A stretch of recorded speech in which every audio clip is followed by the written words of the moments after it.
巴菲特买白银不是因为发现了什么新科技，而是因为他看到了一个正在耗尽的大坑。在1998年伯克希尔股东大会上，巴菲特解释了他买入白银纯属基于供需失衡。每年约5亿盎司的矿产白银大多来自铜、铅、锌等副产，价格涨跌对供应几乎没影响，而需求每年高出供应约 1.5 亿盎司，这个缺口全靠消耗库存来填。库存越耗越少，现有价格根本维持不了平衡，加上供应和需求都缺弹性，未来一旦调整，银价涨跌不会小。历史上白银定价屡遭人为干预，但这一轮是纯粹的市场力量在起作用。这笔投资不到10亿美元，对伯克希尔微不足道，却花了他们30-40年的耐心才等到出手时机。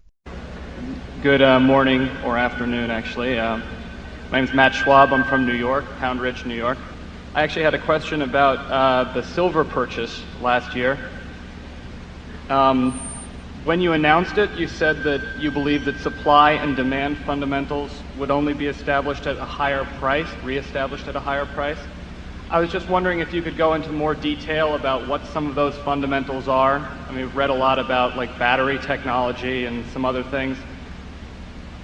Yeah, we have no inside information about great new uses for silver or anything of the sort, but the situation, and you can get these figures and they're not precise, but I think they're in general they're generally accurate. You can see from looking at the numbers that aggregate demand, primarily from photography, from industrial uses, and from ornamental jewelry type uses,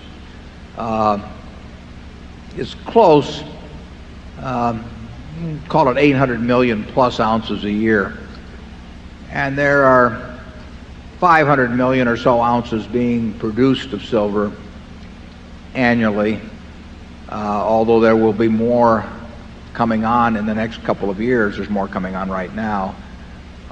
However, most of that silver is produced as a byproduct in the mining of gold or copper or lead zinc, so that since it's a byproduct, it's not very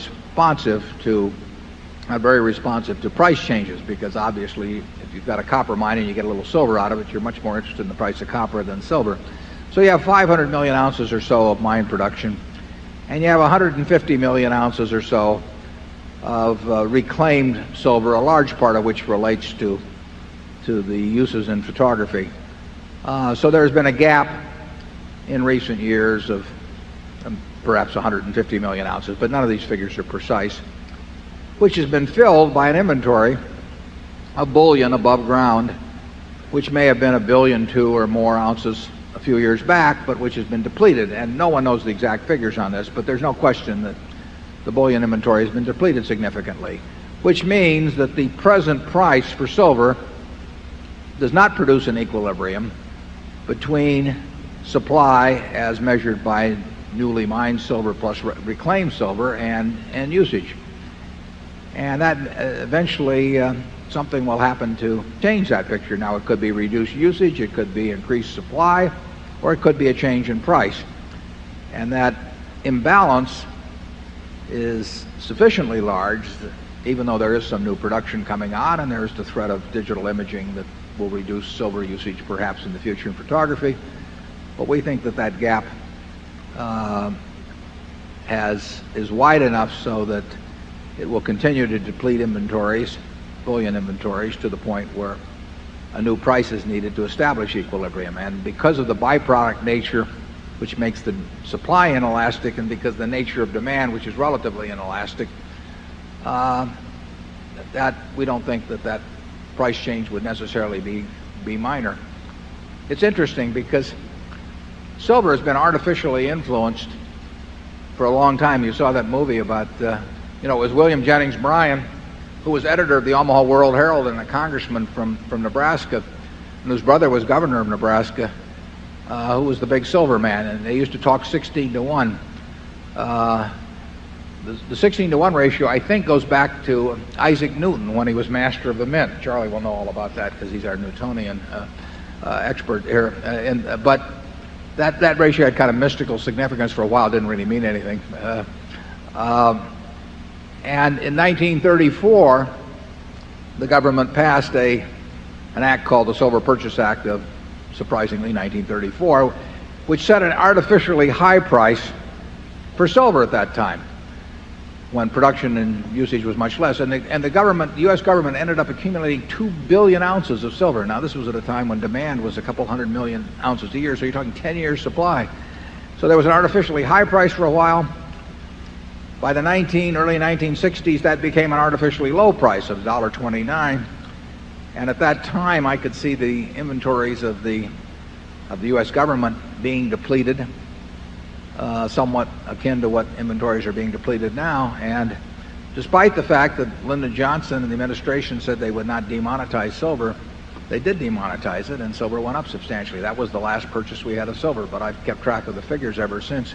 The Hunt brothers caused a great amount of silver to be converted into bullion form, including a lot of silver coins. So they again increased the supply in a very big way by their action in pushing the price way up to the point where people started melting it down. So you had these dislocations in silver over a 60-plus year period, which has caused the price to be affected by these huge inventory accumulations and reductions. And we think right now that, or we thought last summer when we started buying it, that at the price we bought it, that was not an equilibrium price, and that sooner or later, and we didn't think it was imminent, because we don't wait till things are imminent. We were going to buy a lot of silver. We didn't want to buy so much as to really disrupt the market, however. We had no intention of replaying any Hunt scenario, so we wanted to be sure we didn't buy that much silver. But we liked it. Charlie? Well, I think this whole episode will have about as much impact on Berkshire Hathaway's future as Warren's bridge playing.